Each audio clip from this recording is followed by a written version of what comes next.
Former U.S. President Donald Trump was formally nominated as the Republican presidential candidate on Monday, and Ohio Senator J.D. Vance as the vice presidential nominee. A high-ranking North Korean diplomat based in Cuba is confirmed to have defected to South Korea last year, the latest breakaway to be witnessed by the regime's elite group members. Korea's auto exports hit an all-time high in the first half of the year as demand in North America expanded and sales of hybrid cars went up. It's July 16th, 6 p.m. in Seoul. This is Newscenter. Thank you for joining us. I'm Yoon Jung-min. Over in the U.S., former President Trump was officially nominated as the Republican presidential candidate 2 days after he survived an assassination attempt at a rally. He picked Ohio Senator J.D. Vance, a critic-turned-supporter, as his running mate. Our Shin Ha-young begins our coverage. Former President Donald Trump made his first public appearance at the Republican National Convention in Milwaukee on Monday, 2 days after the rally shooting. With a bandage over his right ear injured during the assassination attempt on Saturday, he entered the convention arena with a raised fist greeting cheering supporters. 2,400 delegates from across the United States gathered on Monday to officially nominate Trump as the party's presidential candidate during a roll call vote. The great state of Nevada proudly casts all of its 26 votes for President Donald J. Trump. Trump officially became the 2024 Republican presidential nominee after surpassing the delegate majority threshold following a speech by his son, Eric Trump. Hereby declaring him the Republican nominee for President of the United States of America. After an acceptance speech on the final day of the convention on Thursday, Trump would then be in place for a possible rerun of the 2020 election against Joe Biden on November 5th, although the incumbent president is facing increasing pressure from within his party not to run. Trump also announced his running mate on Monday, selecting a hardline conservative Ohio Senator J.D. Vance as his vice presidential pick. The 39-year-old, who once said he was an anti-Trump Republican, has since become a supporter. Vance gained prominence with the release of his memoir Hillbilly Elegy, which reflects on his upbringing and growing up in a low-income family involved in violence and addiction in Middletown, Ohio, known as a part of America's Rust Belt. Trump's decision is seen as a strategic move as there is an anticipation that Vance's Rust Belt background will resonate with voters in critical swing states such as Michigan, Pennsylvania, and Wisconsin. On Monday, it was also reported that Trump's criminal case over the mishandling of classified documents had been dismissed. A Trump-appointed U.S. district judge in Florida ruled that the appointment of special counsel Jack Smith, who filed the indictment against Trump, was unlawful. However, Smith's team indicated that they would appeal the decision. Shin Ha-young, Arirang News. Wall Street closed at fresh highs on Monday following the failed assassination attempt against the former U.S. president. Lee Seung-jae explains. It was feared that the weekend assassination attempt on U.S. presidential candidate Donald Trump would bring uncertainty to the U.S. financial market. However, Wall Street responded with a record-high close for the Dow Jones and S&P 500 indexes. The Dow Jones closed up 210.82 points, or 0.53% from the previous trading session, to end Monday's trading session at a fresh record high of 40,211.72. The S&P 500, which has seen all-time highs being shattered regularly throughout the year, saw yet another record high, finishing the day at 5,631.22, up 15.87 points, or 0.28% from the previous trading session. Monday's trading also saw a number of stocks linked to Trump or his policies jump. Trump Media, the parent company of social networking service Truth Social, soared 31.4%, while Tesla, whose CEO Elon Musk has openly expressed his support for Trump, also closed up 1.8%. Energy-related stocks like ExxonMobil and Chevron and the health insurance stocks like United Health rose due to expectations of deregulation following a possible Trump re-election. The market expectation is that if Trump does win the November U.S. presidential election, he will strengthen trade barriers, expand tax cuts, and ease regulations related to cryptocurrency and climate change responses. Meanwhile, Wall Street also responded positively to the increasing prospects of a September rate cut. U.S. Fed Chair Jerome Powell at an event at the Economic Club of Washington on Monday said that U.S. inflation data over the second quarter of this year added somewhat to confidence that the economy is on pace to reach the central bank's target inflation of 2%.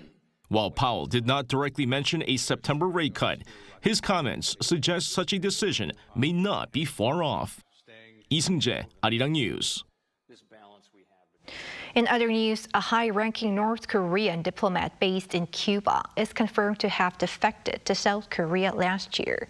The news comes as the latest in a series of defections by members of the North Korean elite in recent years. Our Kim Jong-sil has the details. A senior North Korean diplomat based in Cuba defected to the South last November. On Tuesday, the National Intelligence Service said that media reports on the defection of a North Korean counselor of political affairs in Cuba were factual. The NIS gave no further details. A South Korean newspaper, the Joseonilbo, reported early Tuesday that 52-year-old Lee Il-gyu fled to the South with his wife and children. Lee, a leading expert on relations with Cuba, reportedly left around the time South Korea was actively communicating with Cuba ahead of establishing diplomatic ties in February. He told the paper any North Korean resident would think of wanting to live in South Korea at least once, adding that he felt irritation with the North Korean regime, pessimism about the future, and desire to escape these as his motivation for fleeing. Lee's defection made headlines as he is one of the highest-ranking North Korean diplomats made public to have defected in recent years.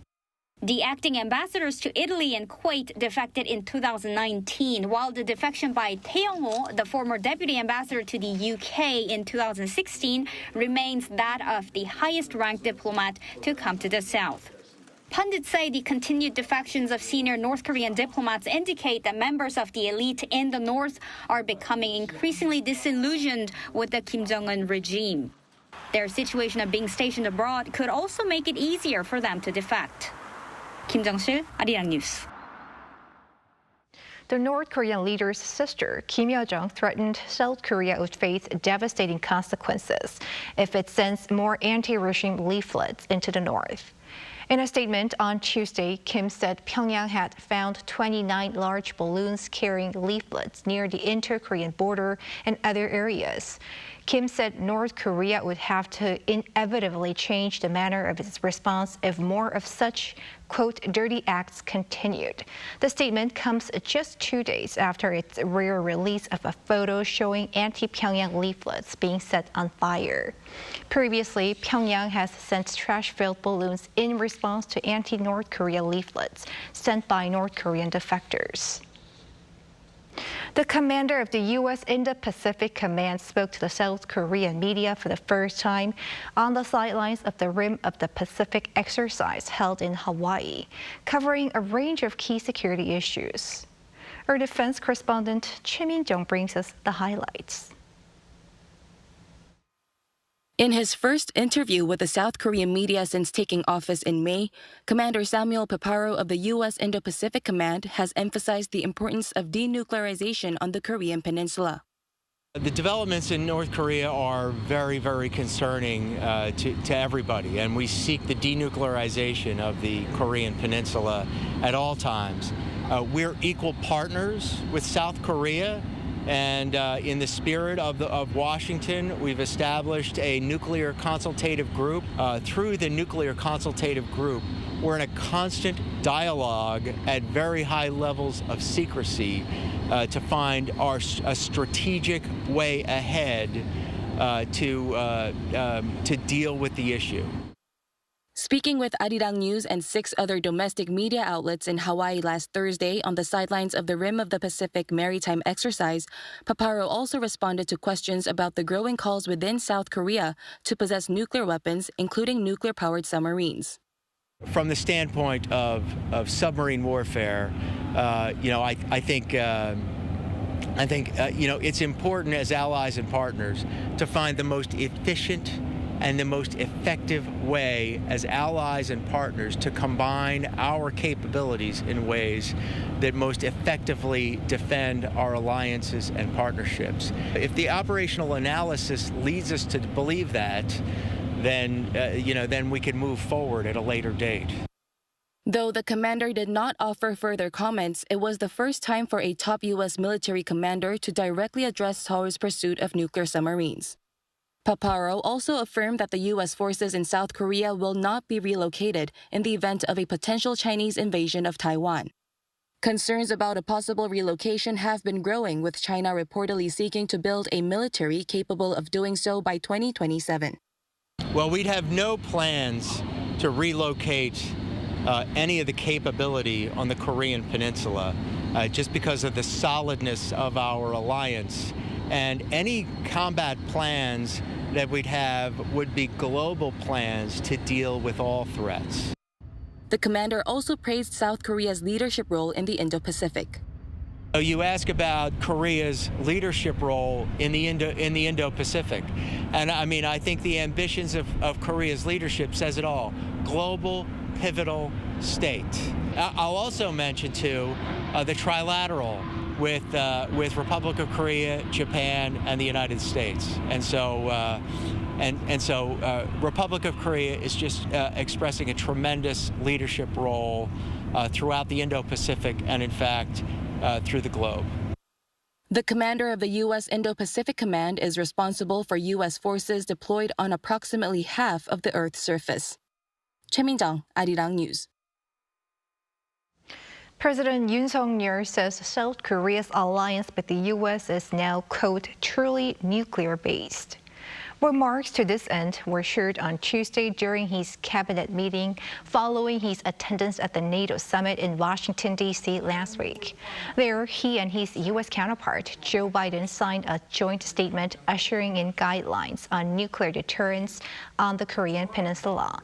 President Yoon also touched upon his separate bilateral engagements with 13 world leaders on the sidelines of the security summit and called on his cabinet for follow-up measures.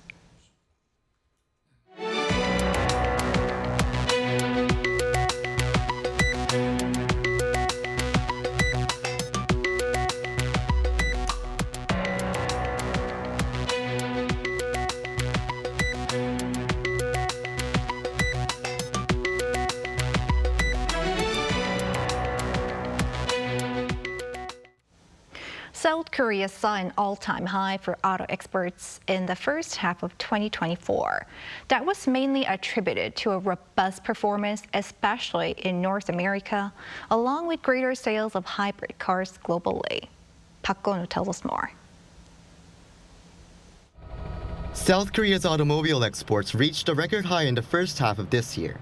Data from the Ministry of Trade, Industry and Energy on Tuesday showed that the value of automobile exports from January to June was over $37 billion. That's an on-year increase of 3.8%. The ministry said expanding demand and sales of hybrid cars and increased exports to North America were behind South Korea's performance. Specifically, exports to North America jumped 26% compared to a year before, reaching nearly $22 billion. That's in contrast to a decrease in exports to all the other regions during the first half of 2024. The ministry said the drop in outbound shipments to the European market was mainly due to subsidy suspensions for electric cars and unsold inventory from last year. In June alone, export value was around $6.2 billion, similar to last year, despite fewer working days. That continued a run of monthly auto export value above $6 billion in 7 of the last 8 months, with February being an exception due to the Lunar New Year holiday. By region, outbound shipments to North America surpassed $3.6 billion. Exports to the Middle East also saw an increase for the first time in 8 months in June. Production dropped slightly by 2% on year due to a base effect. The industry ministry said better performance is expected for the second half of the year on increased productivity and a return to full-scale production at a Kia factory in Gwangmyeong in July after a refit. The ministry added it will be supporting companies so that the country can reach its export goal of $100 billion for cars and auto parts for this year. Park Gon-woo, Arirang News. Turning to the medical dispute, the majority of trainee doctors in the country have yet to return to their work sites, past the deadline for acceptance of their resignation letters delivered earlier, leaving hospitals struggling to process these en masse. Moon Hye-ryun explains. A day after the deadline for hospitals to begin processing their resignations passed, trainee doctors are remaining resolute in their decision not to return to work to protest the government's medical reform.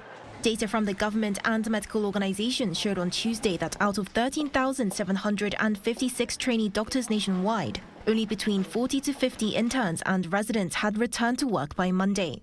Only 7 out of 520 trainee doctors at the country's Big Five hospitals, including Seoul National University and Severance hospitals, had reported for duty, with Korea University's Annam Hospital stating that only 1 trainee doctor had returned to work.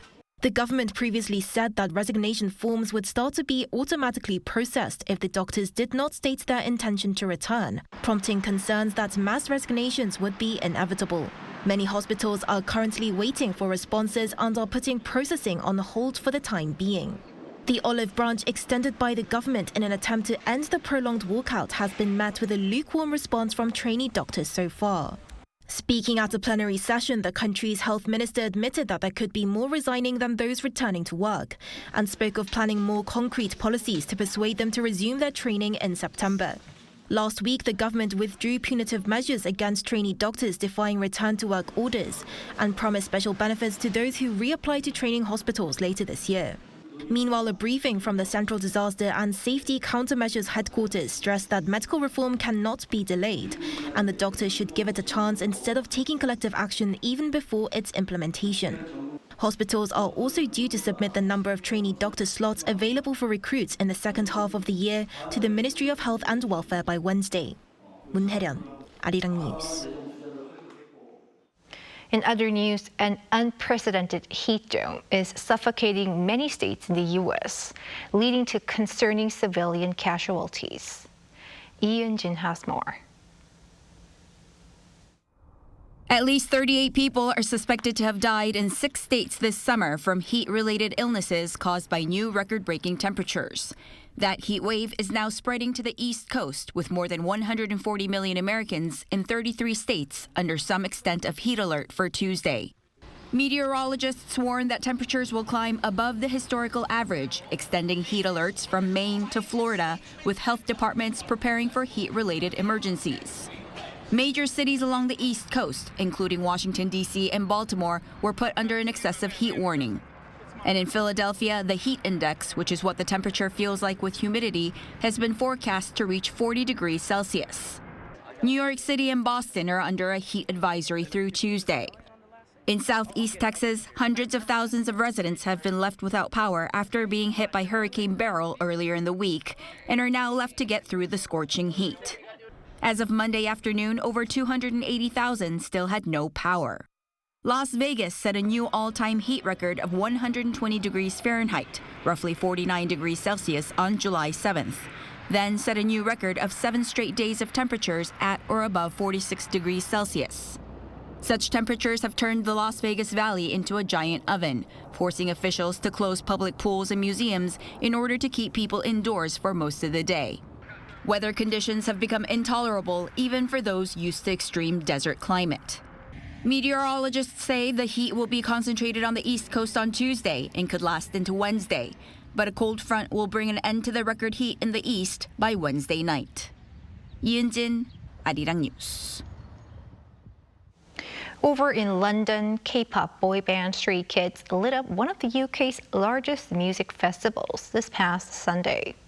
The 8-member group made its debut as headliners on the last day of this year's British Summertime Hyde Park Festival, a first for a K-pop boy band. Stray Kids performed about 20 songs over some 2 hours in front of a reported audience of some 50,000.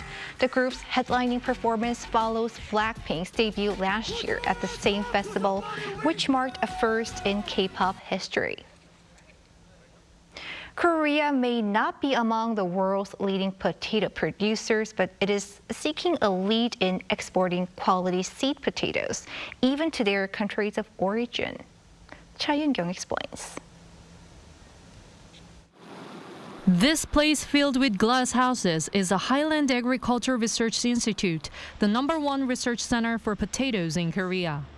It is a prerequisite to ensure disease-free seed potatoes, since the tuber exhibits clonal propagation, which can pass viruses onto the next generation.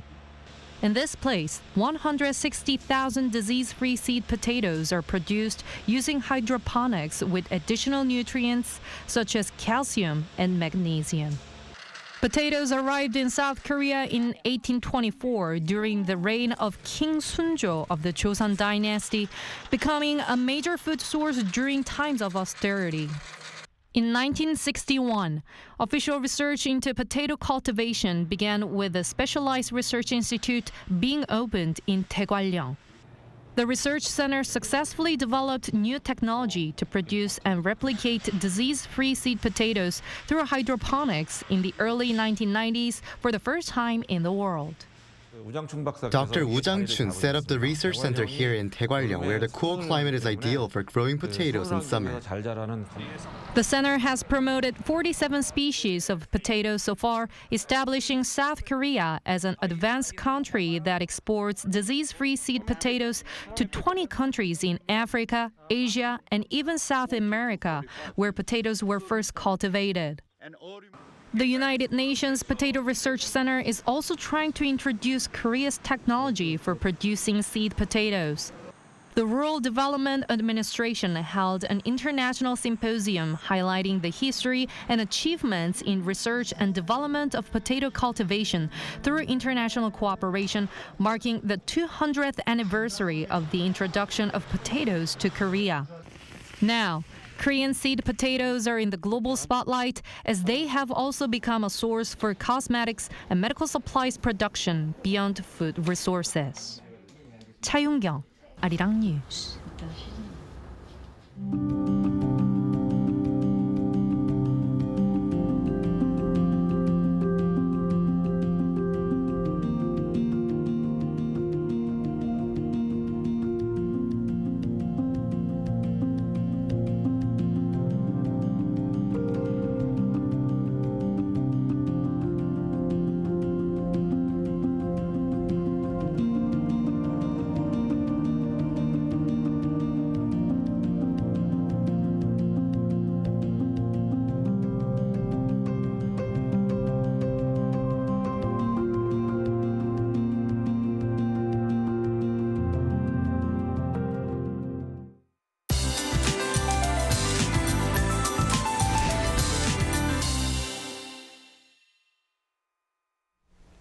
From tonight, heavy rain will be concentrated in the Seoul metropolitan area.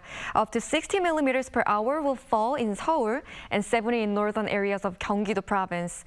A preliminary heavy rain warning has been issued in these areas. This heavy rain will continue until Thursday with up to 250 millimeters pouring over northern parts of Gyeonggi-do province. Other parts of the capital area and western parts of Gangwon-do province are expected to receive up to 150 millimeters of monsoon rain. Tomorrow, Seoul, Daejeon, and Busan will start off at 24 degrees Celsius. It will move up to 26 in Seoul and Chuncheon, Gwangju and Daegu, 31 degrees. The monsoon rain will continue throughout this week. That's all for Korea. Here are the weather conditions around the world.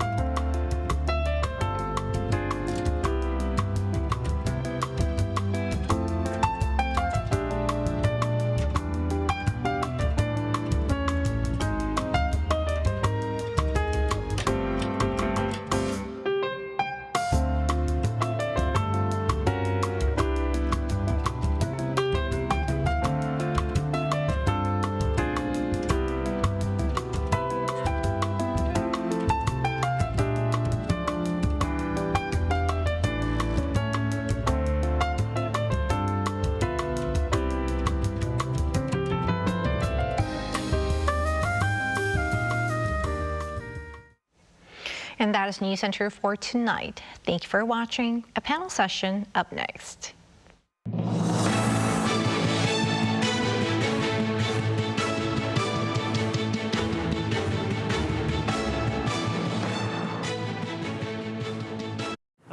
하나, 둘, 셋. Hey, Mr. Cupid, who's lying? Make sure you listen to what I say.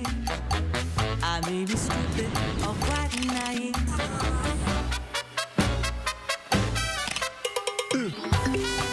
끝없이 쏟아지는 포토스팟. 휴대폰 한 대로 감당할 수 있겠니? Arrow straight through my heart. 웰컴.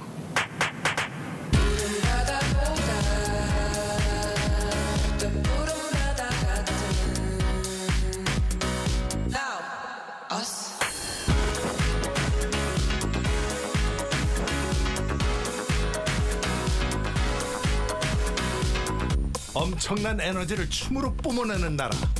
감당할 수 있겠니? 한국에 오면 먹어야죠.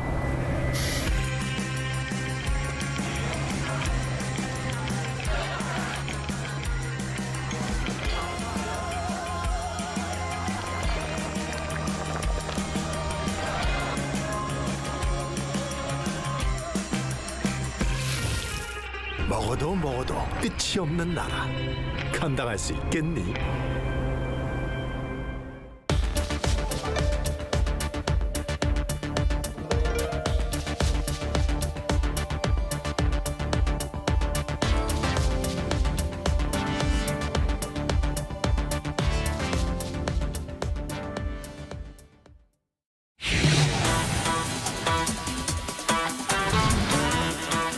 시작입니다. 하나 스탠바이. 방콕 스타트.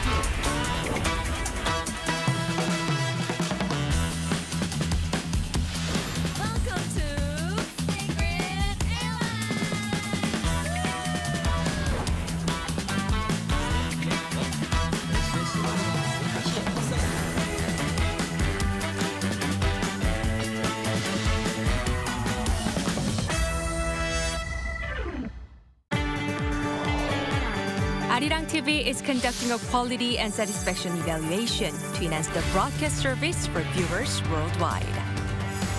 Please visit our website www.arirang.com to provide your honest opinions. Participants will be entered into a draw for a chance to win prizes. Overseas TV viewer survey. We look forward to hearing from you.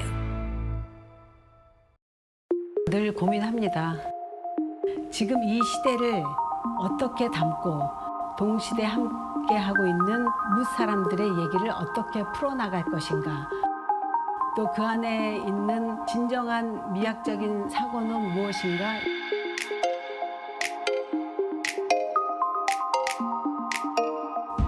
저는 대한민국 현대무용가 정미숙입니다.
Thanks for joining us. You've tuned into Within the Frame. I'm Handan in Seoul. The U.S. presidential election, which broke with tradition in many ways, has entered a dramatic new phase after former President Donald Trump narrowly survived an assassination attempt. With a bandage strapped over 1 year, Trump made a triumphant return to the public eye on the opening night of the Republican National Convention after formally winning the Republican nomination. On the other side of the political aisle, efforts have slowed to replace President Biden, grappling with an age crisis, with many Democrats apparently losing the momentum in the race to the White House. How much of an impact will the Trump rally shooting have on the already unprecedented U.S. presidential race? Trump has survived, but will America's democracy survive the chaos? For some clues to many unanswered questions, we have Professor Pan Gil-ju at Korea University's Ilmin International Relations Institute joining us via Skype. It's great to see you again. Good evening. Glad to be here. Also joining us tonight is Keith Magee, Senior Fellow in Culture and Justice at University College London. Welcome to the program. Thank you so much. All right, Professor Pan, let's kick things off with you. So Trump made quite a grand entrance to the Republican convention. He didn't address the hall as his acceptance speech is scheduled for Thursday, but thousands of his supporters hailed their leader, giving him a hero's welcome. How do you gauge the impact of the attack on Trump's supporters? Well, at first glance, the assassination attempt and his survivor are enough to treat as a dramatic story that can be found easily in the history of the U.S. presidential race. In this sense, this incident appears to make the Trump campaign advantageous to the U.S. presidential election. But at the same time, we need to see what will be going on from the long-term point of view, simply beyond a dramatic story and a symbolic gesture. To begin with, let's take a look at the side of the dramatic story. Trump's outlook as an indomitable warrior shown in the event of assassination attempt could serve as a positive driver for him to seize the initiative in the presidential race. First, his image as a political warrior and his unfearing gesture on the scene are most likely to make the recognition of a strong Trump versus a weak Biden be more consolidated. Meanwhile, the U.S. is in need of strong leader in a situation where it is in decline and its competitors are rising. So the American public could be more supportive of Trump than before. Second, the Trump assassination attempt is most likely to maximize the Republican convention effect much more than expected. As you may well aware, National Convention serve as a valuable opportunity to step up political attention for both big parties, but their level of effect depends on the situation. As of right now, the situations are sided on Trump because Republicans are more united thanks to the rise of external threat to Trump. Third, quite a number of Americans could be sympathetic to Trump, who was shot and had blood on his face, as you may know. But at the same time, it remains to be seen how long this dramatic story plays a role in the presidential election in the long-term standpoint. A dramatic story could be forgotten easily in a non-dramatic way at any time because the presidential election is still 3.5 months ahead.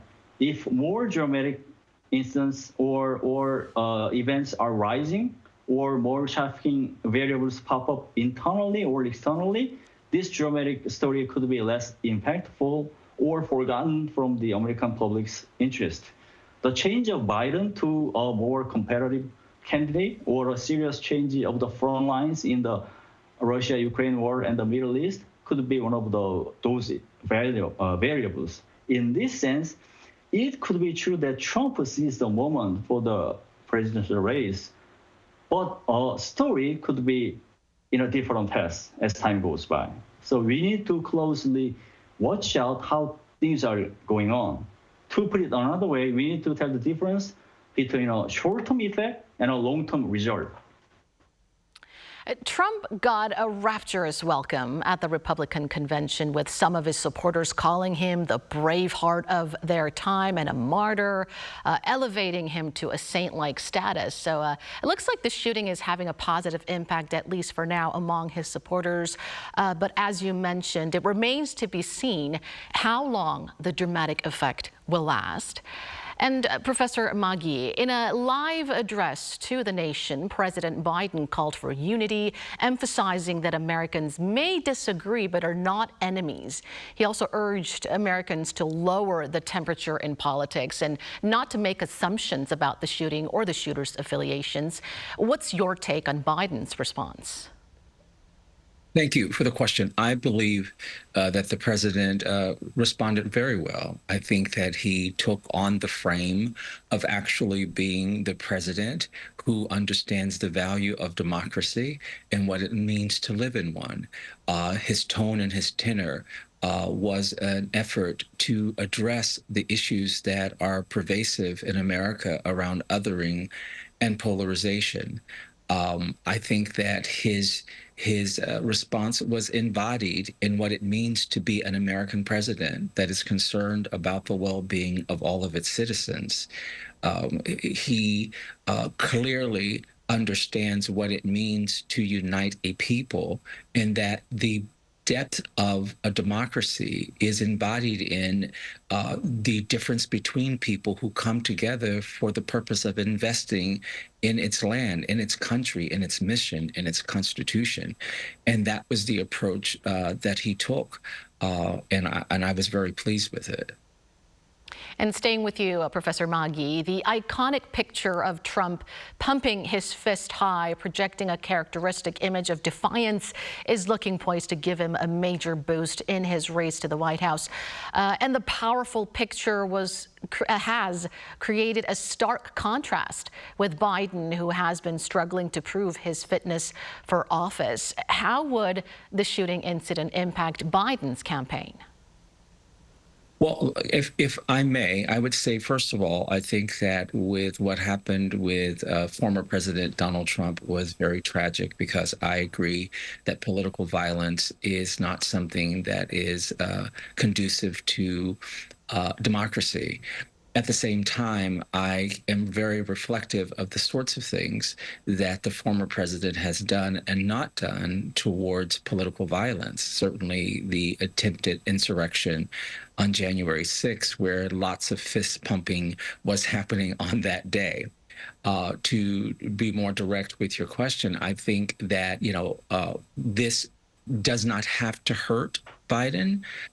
Because of what happened. I think that you don't focus on the negativity of the impact, but that in fact that Biden focuses on the things that he has done as president and the things that he is poised to continue to do, whether that's talking about infrastructure, whether that's about reproductive rights, whether or not it's the stance that he and his administration have on climate and environmental justice, where the economy is, how well it is doing, what's happening with jobs. So I think there are a lot of things that Biden can focus on that will move us beyond the tragic incident that we saw on Saturday and towards why he would be the best candidate, and why there are things that have happened that during Donald Trump's presidency, as well as since that time, where unfortunately he has been the one who has stoked some of these dynamics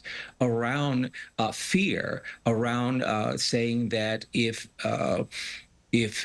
he does not win, that there would be a bloodbath in America. The Democrats and Biden have not used that kind of language. So I think that Biden has to be very clear on where he is, where he stands, and we have to move beyond the very unfortunate incident and cause Donald Trump and the Republicans to take some ownership of the reason why things like this are quite pervasive in America. Well, the Biden campaign for sure faces a delicate moment, and much attention is now being drawn to how President Biden will restart his troubled campaign. And in related question, Professor Pan, some argue that heightened solidarity among Trump supporters could galvanize Democrats, potentially bolstering unity and support for Biden. And Biden is also expected to review his strategy for re-election. What are your thoughts on this?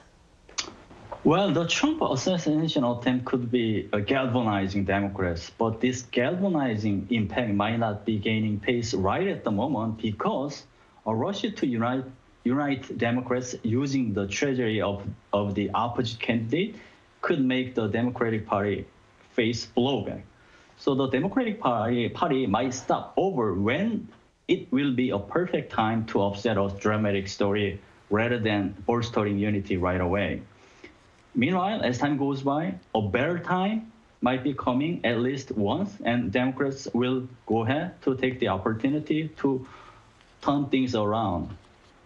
To be more precise, similar to United Republicans, Democrats could be united because they could be worried more seriously about losing the presidential election. They think that Trump's return to the White House might lead to a crisis of American democracy because his supporters stormed the U.S. Capitol in 2021, and he was accused of inciting them. This worry could be bolstering unity so that Democrats can support Biden more than before, despite his weakness. However, the galvanizing impact could take a different trajectory as well. The Democrat National Convention is months away. As you may know, it is scheduled to be held in Chicago on 19 to 22 August.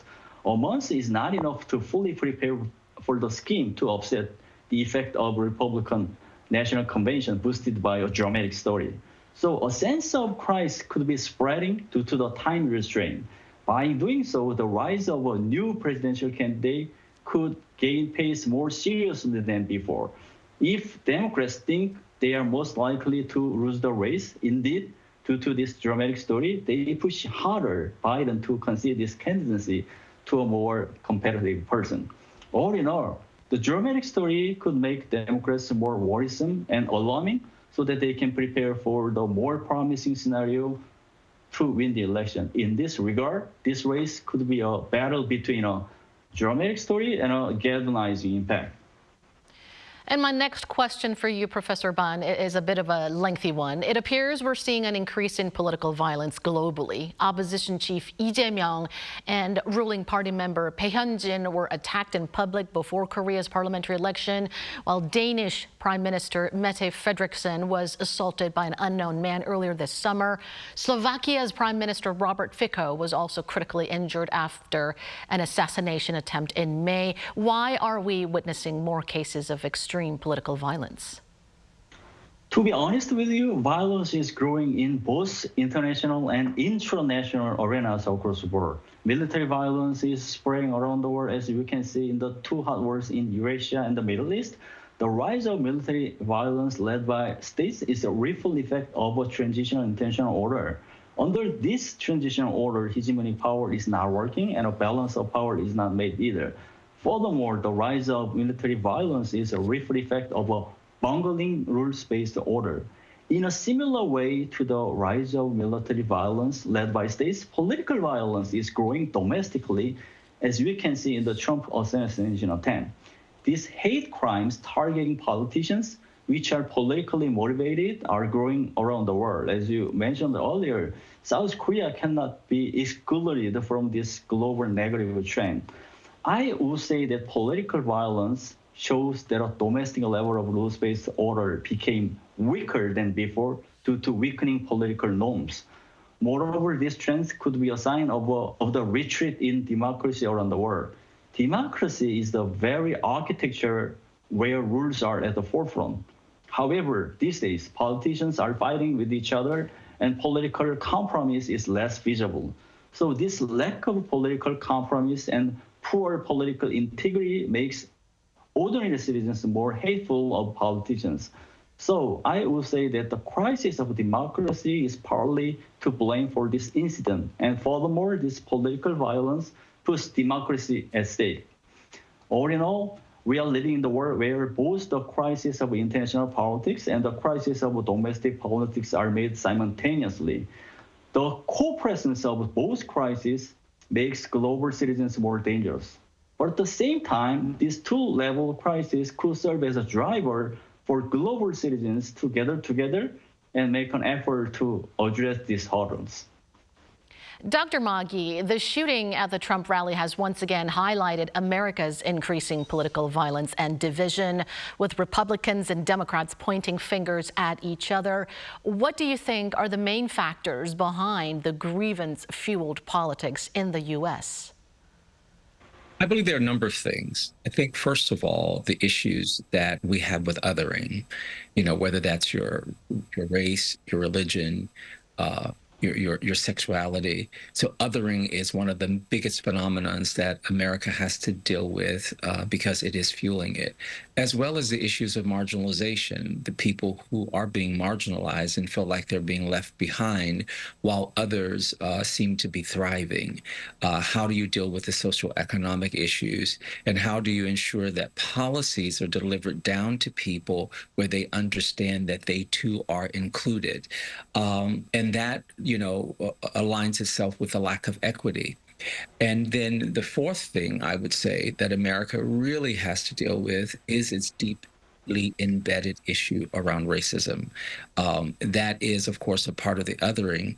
But, the Make America Great Again movement is really a racist, extremist, white nationalist movement that is attempting to say that those who are not white and American have no place in America. How does America really come to terms with this, 450 years of what it means to have been black versus white in America? How do we deal with that and realize that America is supposed to be this melting pot? It's supposed to be this place where everyone belongs. How do we find a way forward where everyone actually belongs in America and everyone has a contribution to the American society? If we deal with that, if we deal with the deeply embedded issues, then I believe that we can deal with what is fueling this level of hate and division, and understand that that truly does not represent the best of a democracy. And which leads us to our next question, Professor Maggie. How can we then resolve conflicts caused by extreme and divisive politics fueled by hatred and racism? Well, America has a long way to go, and I wish that, in the next 3.5 months that there was a good resolve for us, but I think it will take longer than this American election. I think we have to be able to understand that we can disagree but be disagreeable at the same time. And how do we take and look at the real issues that are affecting a nation? What is happening, around the economy, and look at that from every possible angle, from every socioeconomic demographic.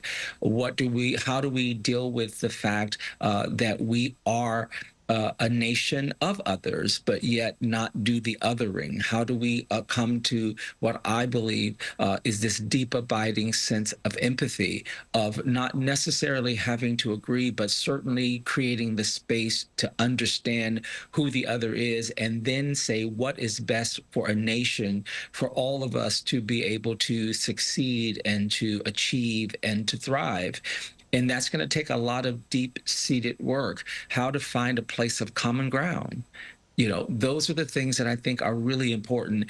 And unfortunately, I don't believe that either candidate, either party has come to that kind of truth and said, here's a sense of truth and reconciliation that a nation can use in order to move forward. I think that, going forward, we need to look for new leadership that represents the best of what America represents, and not the worst, and that which is only looking back and looking through a lens of the past, but have some leaders that can frame what America can be in the future. And wrapping up our discussion with the final question, Professor Pan, the assassination attempt has thrown already tumultuous U.S. election campaigns into greater uncertainty. What would be the key points to watch out for in the next 4 months? Well, your question is linked to the following four questions. First, how long does a dramatic story play a role in making Trump be recognized as a warrior? Are there any factors to change the image of Trump as a competitive and a strong candidate? Trump still faces legal challenges. Although they might not stop him from continuing his candidacy, these challenges will continue to make him recognized as an unshootable leader of the United States, which is the leading democracy in the world. The second question would be how much J.D. Vance, picked by Trump as a candidate for vice president, can fill up his weaknesses. In particular, we need to watch out whether his pick can make a second dramatic story or not. Since Trump is old, aggressive, and unethical, he might try to cover up his bad image as designating a person different from him in many ways. Since J.D. Vance is 39 years old and he's obviously much younger than Trump, aside from that, Trump has permitted Nikki Haley, his primary rival, to speak at the Republican National Convention. Whether Haley assumes a certain role in the camp or not can be one of the key points to watch out. The third question would be how a conspiracy theory plays out in the presidential race in a situation where assassination attempts on presidents or presidential candidates serve as a frequent source for a conspiracy theory. The assassination of former President John F. Kennedy could be a typical example. Likewise, the Trump assassination attempt has already brought a conspiracy theory to the table, while some say that this incident was set up even in a situation where evidence to prove it was not found. Finally, what type of scenario does the Democratic Party prepare in an effort to counter the leading Trump camp? Dramatic person from Democrats could be rising unexpectedly to the presidential race to counter a dramatic story on Trump. One of the main characters in a dramatic story from the side of the Democratic Party could be Michelle Obama, the former First Lady of the United States. She serves as a main character and an iconic person in American politics because she is the first African-American First Lady of the United States, and she is still popular. She appears reluctant to be a politician at the moment, but how she reacts to the lopsided game in the presidential election could be one of the key points to watch out. Similarly, the role of Barack Obama could be in the spotlight. All right, we'll keep close tabs on how things will unfold from here, as who will become America's next president matters a lot to South Korea as well, with the country being a key U.S. ally. We'll leave it there for tonight. Thank you, as always, Professor Ban, for sharing your thoughts with us. Thanks for having me. And many thanks to you as well, Dr. Magi, for your valuable insights. We appreciate it. Thank you for having me. And that brings us to the end of the show. Thank you for watching, and be sure to tune in same time tomorrow to join our conversation. Goodbye for now.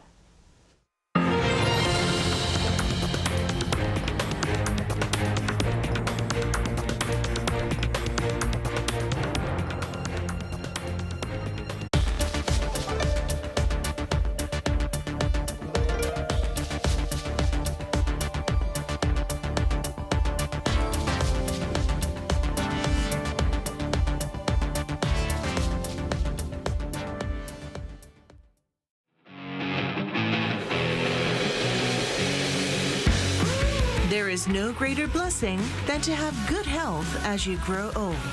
Even though my mom is over 70,